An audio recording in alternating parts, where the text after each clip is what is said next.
Leenci gosti ishee sadii nan sobe leenci gosti ishee sadii sana keessa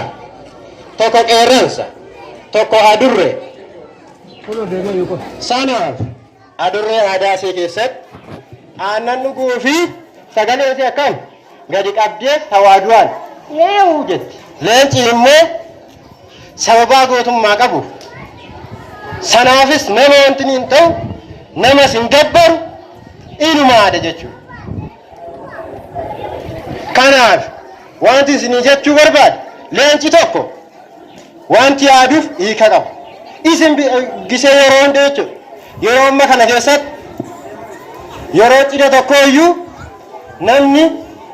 akka aadaa biyya keenyaatti xiqqoo afaanumaan iyyuu beekuu hin dandeessu jechuudha. Yeroo cidha tokko nama buttaa jechuudha yookaan intala tokko bute gaafa buttaa sana iyyuu kana walitti tiyaan haqiiqaa dubbanna sodaan qabu. Kana walitti tiyaan garuu akkasuma ta'u waliini warri as jala jirtan martiyyuu barakaa addaa rabbi isin seesisu. Kanaafi takbiirtaa keessan kan moominaa haannaan akka leencaa takbiirtaa Allahu akbar Allahu akbar Allahu akbar Allahu akbar yoo durree taate dhiisi bakka wata kaajaa walirraa hin qabne leenca yoo taate immoo Allahu akbar Allahu akbar Allahu akbar Allahu akbar Allahu akbar Allahu akbar ibboo quraanaaf iyyuu cidha seewantanii fi see biyya duniyaatiif iyyuu akka barbaannetti hiyyinee akka aadaa biyya keenyaatti abaaboodhaan maaliin lafa sirbu akka fedhan taphatu. بسم الله إن دور ربي كوتي السلام عليكم ورحمة الله وبركاته كوتي صلوا على النبي نبي محمد الراجرات نجار ربي كوتي الحمد لله كان الران به فارون كربيتي يا هواسك نيواتي كوندو بدانا فتا قلبيتي يا هواسك نيواتي كوندو بدانا فتا قلبيتي Egaa guyyaa irraa gammachuu quraanaa fasitti wal geenye kalaama Khaaliqaa kan dachiin dadhabde kan gaarri dadhabde ofirratti baanne kunoo cidha isaa irratti wal waamne tumsa diinii keenyaaf dhiiraaf dubartiidhaan masjiidatti yaane tumsa diinii keenyaaf dhiiraaf dubartiidhaan masjiidatti yaane.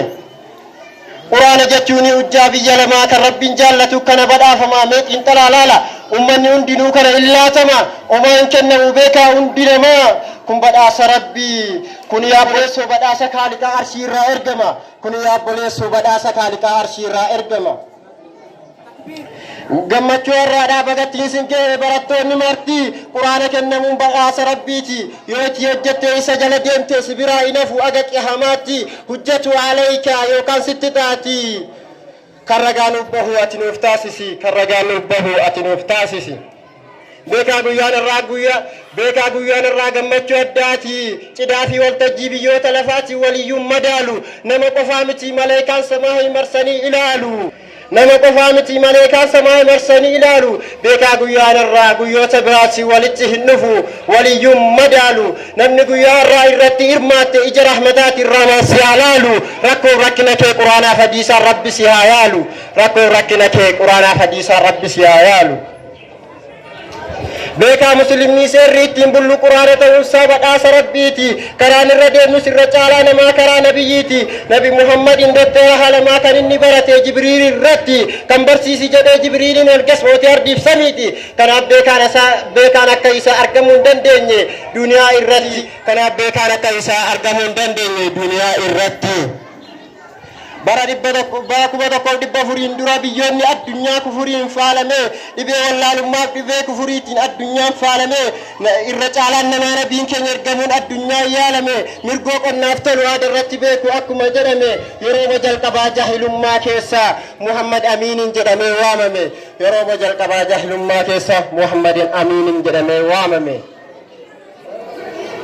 Nabi Muhammadin gara laafaa namaa waa hunda keessatti kan ta'e amanamaa وهم دكيسة جنة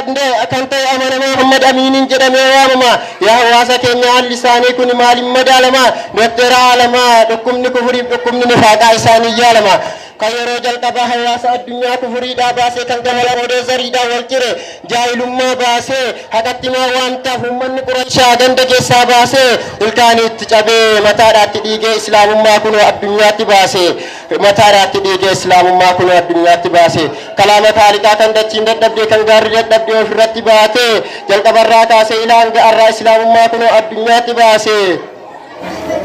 تكبير